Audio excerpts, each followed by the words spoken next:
Bollywood superstar Salman Khan এবার বিতর্কের কেন্দ্রবিন্দুতে।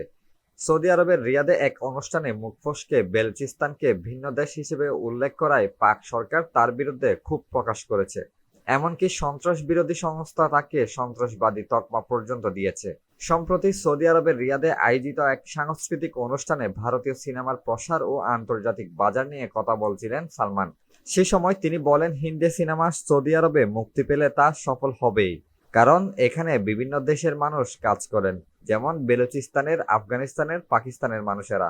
এ বক্তব্যের মধ্যেই বেলুচিস্তানকে পৃথক দেশ হিসেবে উল্লেখ করেন তিনি। মন্তব্যটি ইচ্ছাকৃত নাকি মুখ ফসকে বলা তা নিয়ে চলছে বিতর্ক।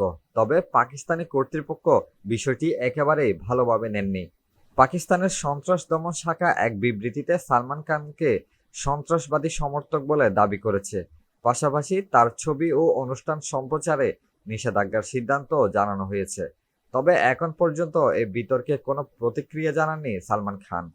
তার ঘনিষ্ঠ মহলও নীরবতা বজায় রেখেছে।